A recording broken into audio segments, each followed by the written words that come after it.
Good morning students, standard 6. Today we are started chapter 4. Last time हमने object में float और sink in water वहाँ तक complete कर लिया था. आज वहाँ से ही देखेंगे. While doing activity 4, you might have noticed that the insoluble solid separate out from water. अगर कोई भी चीज़ पानी के अंदर घुलती नहीं है तो वो सेपरेट हो जाती है पानी से. You may have also noticed this with some liquid in activity 5. या फिर कई सारे लिक्विड भी हो सकते हैं. Some of these materials that did not mix with water floats to the surface of water. Other may have sink to the bottom of the tumbler. अभी क्या होगा, अगर कोई लिक्विड भी है तो अगर वो पानी के साथ मिक्स नहीं होगा तो सिंक हो जाएगा या फिर फ्लोट करेगा. ओके, सो यहाँ पे वही हमें बताया है. We notice many examples of objects that float in water or sink. Dissolved leaves float on the surface of a pond. जो पॉन्ड होता है उसके ऊपर अगर पत्ते गिरते हैं तो वो क्या करेंगे, फ्लोट करेंगे.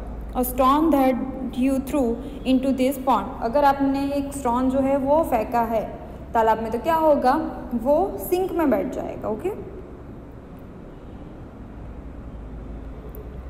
Drop of honey that you let fall into a glass of water. अगर आप पानी के अंदर हनी जो है पहले डालोगे तो क्या होगा, वो सब कुछ नीचे बैठ जाएगा. Okay, Bujo would like you to give him 5 examples each of objects that float and those that sink in water. What about testing that some materials to see in the float or sink like liquid like oil. अगर क्या होगा, जो भी चीज़ wait में हल्का है, कम है, वो क्या करेगी, फ्लोट करेगी उसके ऊपर. और जो भी ज़्यादा है, हैवी है वजन में, वो क्या हो जाएगा, वो नीचे बैठ जाएगा. ओके, नेक्स्ट है ट्रांसपेरेंसी. ट्रांसपेरेंसी यानी जैसे कांच है. ओके, कई सारे कांच ऐसे होते हैं कि आप आर पार देख सकते हो. ओके, या फिर बर्फ. You might have place the game of the hidden and seek.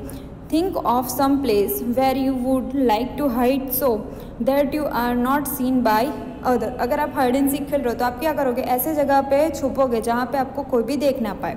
Why did you choose those place? वैसे क्यों, क्योंकि आप क्या उस गेम में जीतना चाहते हो. Okay, Would you have tried to hide behind a glass window? अगर आप ग्लास विंडो के पास खड़े हो तो क्या इजीली आप देख जाओगे. Okay, Obviously not, as your friend can see through that and spot you.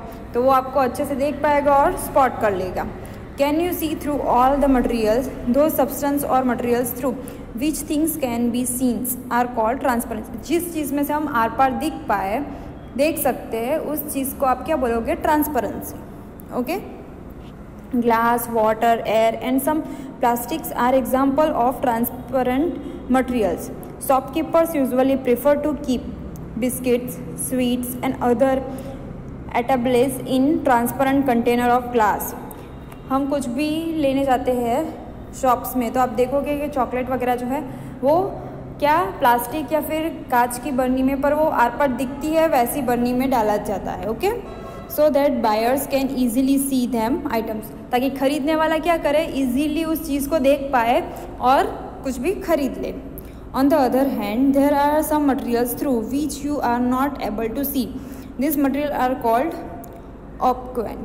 You can tell what is kept in closed wooden box. आप wooden box के आर पार नहीं देख सकते हो. A cardboard, carton or a metal container, wood, cardboard and metals are example of aqua materials. Do we find that we are group of all materials and objects without any consume as either aqua or transparent. तो आपको ये देखना है कि आप उसके are पार देख सकते हो या फिर नहीं. यहाँ पे आपको एक एक्टिविटी दी है जो हम नहीं करेंगे. सो यहाँ से स्टार्ट करेंगे. The material through which object can be seen but not clearly are known as translucence. जो चीज़ के आर पर हम देख सकते हैं लेकिन इतने अच्छे तरीके से नहीं, उसे हम क्या कहेंगे, translucence. Remember the only path of paper when we tested food items for present of fats. हमने जब फैट्स प्रेजेंट है या नहीं खाने में वो कैसे चेक किया था, उसे रब किया था. अगर उसके ऊपर ऑयल है तो उसके अंदर फैट्स है, अगर ऑयल नहीं है पेपर पे हमें ऑयल नहीं दिखता है तो उसके अंदर फैट्स नहीं है। That was transparent to. Can you think of some more example of transparent materials. मतलब हम देख पाएंगे लेकिन इतने अच्छे से नहीं, वो सारे मटेरियल का नाम देना है आपको। Okay, we can therefore group material as equate, transparent and translation. पहली suggest covering the glass of a torch with your flame and a dark place. आपको क्या करें, आपकी जो पॉम है उसके ऊपर, उसके नीचे आपको टॉर्च जलानी है। ओके, और देखना है कि टॉर्च का जो प्रकाश है वो बाहर आता है या नहीं, तो वो भी हम बोल पाएंगे कि ट्रांसलेट है। We learn that materials different in their appearances and the way that mix in water और other liquid. They may float और सिंक इन वाटर और मे बी ट्रांसपेरेंट। अब हमें पता चल गया है कौन सा फ्लोट करेगा, कौन सा सिंक करेगा, कौन सा ट्रांसपेरेंट करेगा। Okay, materials can be grouped on the basis of similarities of difference in their properties. वो किस पर डिपेंड करेगा, उसकी जो भी प्रॉपर्टीज़ है। Why do we need to group materials. अब हमें ग्रुप बनाने की क्यों ज़रूरत है।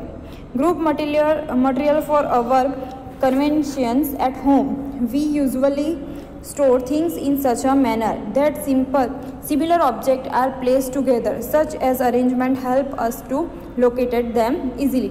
तो ग्रुप क्यों बनाएंगे, ताकि हम घर पे अच्छे से उसे संभाल के रख पाए। Okay, similarly a grocery usually keeps all types of biscuit at one corner of his shop, all shops at another,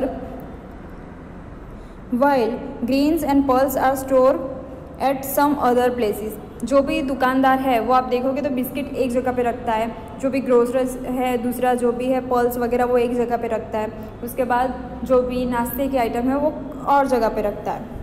there is another reason why we find such group is useful. Dividing material in group makes is convenient to study the properties and also observe any pattern in this properties.